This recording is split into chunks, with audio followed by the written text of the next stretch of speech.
نحمدہ ونصلی علی رسولہ الکریم اما بعد فاعوذ باللہ من الشیطان الرجیم بسم اللہ الرحمن الرحیم رب اشرح لی صدری ویسر لی امری واحلل عقدۃ من لسانی یفقہوا قولی۔ السلام علیکم ورحمۃ اللہ وبرکاتہ۔ صراط مستقیم میں آپ سب کو خوش آمدید۔ اللہ تعالیٰ فرماتے ہیں پچھلے سبق میں کہ اللہ نے ہی تمہیں رزق کے معاملے میں ایک دوسرے پر فضیلت دی ہے، پھر جن لوگوں کو رزق زیادہ دیا ہے تو وہ ایسے تو نہیں ہے کہ جو زائد رزق اپنے غلاموں کی طرف لوٹا دیں تاکہ آقا اور غلام سب رزق کے معاملے میں برابر ہو جائیں۔ کیا وہ پھر اللہ کی نعمتوں کا ہی انکار کرتے ہیں؟ اللہ تعالیٰ فرماتے ہیں کہ اللہ ہی نے تمہارے لیے تمہیں میں سے بیویاں بنائیں اور تمہاری بیویوں سے تمہارے لیے بیٹے اور پوتے بنائے اور تمہیں پاکیزہ چیزوں کا رزق عطا کیا۔ کیا پھر وہ معبودان باطل پر یقین رکھتے ہیں اور اللہ کی نعمتوں کا انکار کرتے ہیں؟ اللہ کے سوا وہ جن چیزوں کو پوچھتے ہیں وہ نہ تو آسمانوں اور زمین سے انہیں کوئی رزق مہیا کرنے کا کچھ اختیار رکھتی ہیں، نہ ہی وہ یہ کام کر سکتی ہیں۔ اللہ تعالیٰ کے لیے ایسی مثالیں بیان نہ کرو، اللہ جانتا ہے تم نہیں جانتے۔ پھر اللہ تعالیٰ فرماتے ہیں اللہ ایک مثال بیان کرتا ہے، اے غلام ہے جو خود کسی کی ملکیت ہے وہ کسی چیز کی قدرت نہیں رکھتا، اور دوسرا یہ ہے کہ جسے ہم نے عمدہ رزق عطا کیا پھر وہ اس سے خفیہ اور علانیہ بطور خرچ کرتا ہے۔ کیا یہ دونوں برابر ہو سکتے ہیں؟ سب تعریف اللہ ہی کو سزاوار ہے، بلکہ اکثر لوگ یہ سیدھی سی بات بھی نہیں سمجھتے۔ ہمارا آج کا سبق آیت نمبر 76 سے لے کر آیت نمبر 80 تک ہے، تو آج کا سبق شروع کرتے ہیں۔ بسم اللہ الرحمن الرحیم۔ وَضَرَبَ اللَّهُ مَثَلًا رَجُلَيْنِ أَحَدُهُمَا أَبْكَمُ لَا يَقْدِرُ عَلَى شَيْءٍ وَهُوَ غَلٌّ عَلَى مَوْلَاهُ أَيْنَمَا يُوَجِّههُ لَا يَأْتِي بِخَيْرٍ هَلْ يَسْتَوِي هُوَ وَمَن يَأْمُرُ بِالْعَدْلِ وَهُوَ عَلَى صِرَاطٍ مُسْتَقِيمٍ۔ نیز اللہ ایک اور مثال بیان کرتا ہے، دو آدمی ہیں جن میں سے ایک گونگا بہرا ہے، کسی بات کی قدرت نہیں رکھتا اور وہ اپنے مالک پر بوجھ بنا ہوا ہے۔ مالک اسے جہاں بھیجتا ہے وہ بھلائی سے نہیں آتا۔ کیا ایسا شخص اس دوسرے شخص کے برابر ہو سکتا ہے جو انصاف کے ساتھ حکم دیتا ہے اور سیدھی راہ پر گامزن ہے؟ پہلی مثال میں جو ہم نے پچھلے سبق میں پڑھی وہ اختیارات کے حوالے سے تھی کہ ایک شخص ہے وہ صاحب اختیار ہے، وہ جس طرح سے مال اپنا خرچ کر سکتا ہے، اور دوسرا شخص غلام ہے۔ یہاں پر اب صفات کے ساتھ جائزہ لیا جا رہا ہے۔ اللہ تعالیٰ فرماتے ہیں کہ ایک طرف ایسا شخص ہے جو کسی یا کوئی چیز ہے جو گونگا بہرا بھی ہے، اپاہج بھی ہے، چل نہیں سکتا، نہ کوئی کام کر سکتا۔ اگر اس کا مالک اسے کوئی کام کہہ بھی دے تو وہ صحیح طریقے سے وہ کام نہیں کر سکے گا، بلکہ اسے بگاڑ دے گا۔ جہاں کہیں اس کے مالک کو اس کے متعلق شکایت ہی سننی پڑیں گی، وہ ہر لحاظ سے اپنے مالک پر بوجھ ہے۔ اب دوسری طرف ایک ایسا تندرست اور صحیح دماغ کا انسان ہے جو خود بھی راہ راست پر چلتا ہے، دوسروں کو بھی اس راہ پر چلنے کا حکم دیتا ہے، تو کیا ان دونوں کی حالت یکساں ہو سکتی ہے؟ بعض علماء نے اس مثال کا اطلاق بتوں اور اس کے مقابلے میں اللہ تعالیٰ پر کیا ہے، اور بعض اس کا اطلاق مشرکوں اور ان کے مقابلے مومنوں یا خود رسول اللہ صلی اللہ علیہ وسلم پر بھی کرتے ہیں، اور یہ دونوں طرح سے صحیح ہے۔ آیت نمبر 77۔ وَلِلَّهِ غَيْبُ السَّمَاوَاتِ وَالْأَرْضِ وَمَا أَمْرُ السَّاعَةِ إِلَّا كَلَمْحِ الْبَصَرِ أَوْ هُوَ أَقْرَبُ إِنَّ اللَّهَ عَلَى كُلِّ شَيْءٍ قَدِيرٌ۔ آسمان اور زمین کے پوشیدہ حقائق کا علم اللہ ہی کو ہے، اور ساعت یعنی قیامت کا سلسلہ یوں ہوگا جیسے آنکھ کی جھپک یا اس سے بھی جلد تر واقعہ ہو جائے گی۔ اللہ تعالیٰ یقیناً ہر چیز پر قادر ہے۔ یہاں درمیان میں مشرکوں سے ایک سوال کیے بغیر اس کا جواب دیا جا رہا ہے۔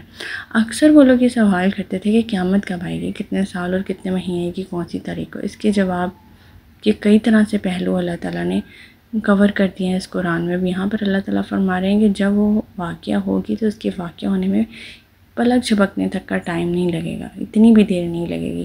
چنانچہ سیدنا ابو ہریرہ کہتے ہیں کہ آپ صلی اللہ علیہ وسلم نے فرمایا، دو آدمی کپڑا بچھائے سودا بازی کر رہے ہوں گے، ابھی وہ اس سودا بازی اور کپڑا لپیٹنے سے فارغ نہ ہوئے ہوں گے کہ قیامت آ جائے گی، اور ایک اونٹنی کا دودھ لے کر جا رہا ہوگا، اسے ابھی یہ پینے بھی نہ پائے گا کہ قیامت آ جائے گی، اور ایک آدمی اپنا حوض لیپ پوت رہا ہوگا لیکن ابھی تک پانی بھرا بھی نہیں جائے گا، نہ پیا جائے گا کہ قیامت آ جائے گی، اور ایک آدمی کھانے کا نوالا اپنے منہ کی طرف اٹھائے گا اور ابھی وہ منہ میں نہ ڈالا ہوگا کہ قیامت آ جائے گی، اور یہ بخاری کی حدیث ہے کہ اتنی اچانک واقعہ ہونے والی۔ آیت نمبر 70۔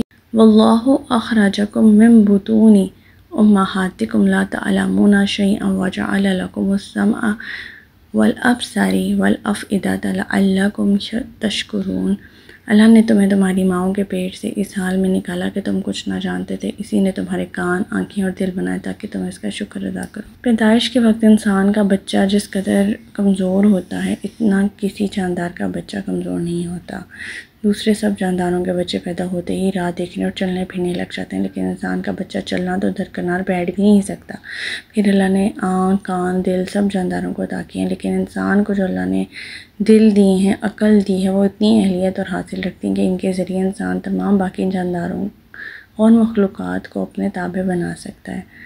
کانوں سے اللہ کا کلام سننا چاہیے، آنکھوں سے کائنات کی ہر سو بکھری ہوئی اللہ کی نعمتوں کا جائزہ لینا چاہیے، دل سے غور و فکر کرنا چاہیے۔ اکثر انسانوں نے اللہ تعالیٰ کی ان نعمتوں کی کوئی قدر نہیں کی، اپنی دینوی اغراض کے لیے اتنا ہی کام لیا جتنے دوسرے حیوانات لیتے ہیں، تو پھر انسانوں اور حیوانات میں کیا فرق؟ آیت نمبر 79، أَلَمْ يَرَوْا إِلَى الطَّيْرِ مُسَخَّرَاتٍ فِي جَوِّ السَّمَاءِ مَا يُمْسِكُهُنَّ إِلَّا اللَّهُ إِنَّ فِي ذَلِكَ لَآيَةً لِقَوْمٍ يُؤْمِنُونَ۔ کیا انہوں نے پرندوں کو نہیں دیکھا؟ آسمانی فضا میں کیسے مسخر ہیں، اللہ ہی انہیں تھامے ہوئے ہے۔ جو لوگ ایمان لاتے ہیں ان کے لیے بہت سی نشانیاں اس میں۔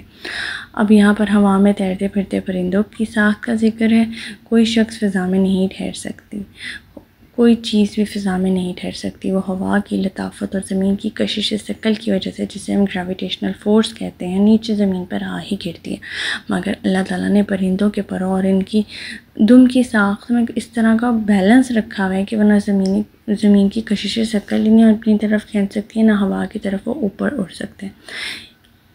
یہ فن جو ہے انہیں اللہ نے سکھایا ہے، یہ باتیں ان کی فطرت میں رکھ دی گئی ہیں کہ جب پرندے اڑنے لگتے ہیں تو اپنے پروں کو پھڑاتے ہیں، پھیلاتے ہیں، پھر جب وہ فضا میں پہنچ جاتے ہیں تو ضروری نہیں کہ وہ ہر وقت اپنے پروں کو پھیلائے رکھیں، بند بھی کر دیتے ہیں اکثر پرندے، لیکن پھر بھی نہیں گرتے۔ انسان نے پرندوں کی اڑان، ان کی ساخت میں غور و فکر کر کے ہوائی جہاز تو ایجاد کر لیا، مگر جس ہستی نے ایسے طبعی قوانین بنائے ہیں جن کی بنا پر پرندے یا ہوائی جہاز فضا میں تیرتے پھرتے ہیں، اس ہستی کی معرفت حاصل کر کے انسان نے کوئی کوشش نہیں کی۔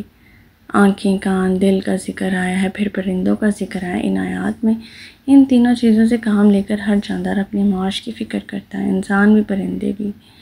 ماں کے پیٹ سے تو کوئی کچھ نہیں لاتا۔ چنانچہ سیدنا عمر کہتے ہیں کہ رسول اللہ صلی اللہ علیہ وسلم نے فرمایا، اگر تم اللہ پر ایسا توکل کرتے جیسا کہ کرنے کا حق ہے تو تم کو بھی اسی طرح سے دیا جاتا جس طرح پرندوں کو دیا جاتا ہے کہ وہ صبح کو خالی پیٹ جاتے ہیں اور شام کو پیٹ بھر کر واپس آ جاتے ہیں۔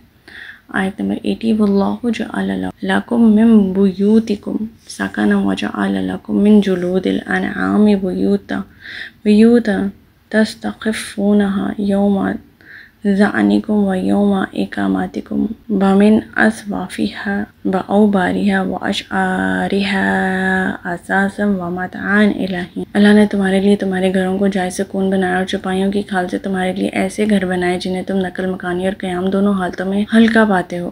ان کی اون، ریشم اور بالوں سے تمہارے لیے گھر کا سامان اور کچھ مدت کے لیے معیشت بنایا۔ ان آیات میں اللہ کی نعمتوں کا ذکر کیا جا رہا ہے جو انسان کو خارجی اثرات مثلاً دھوپ، گرمی، سردی، بارش وغیرہ سے بچاتی ہیں۔ ہمارا آج کا سبق یہیں تک تھا۔ اللہ تعالیٰ سے دعا ہے کہ اللہ تعالیٰ قرآن پاک کے احکامات میں ہمیں پیرا ہونے کی توفیق عطا فرمائے۔ اللہ پاک ہمیں ہدایت دے کہ جس کے بعد گمراہی نہ ہو۔ ربنا لا تزغ قلوبنا بعد إذ هديتنا وهب لنا من لدنك رحمة إنك أنت الوهاب۔ سبحانك اللهم وبحمدك أشهد أن لا إله إلا أنت أستغفرك وأتوب إليك۔ السلام علیکم ورحمۃ اللہ وبرکاتہ۔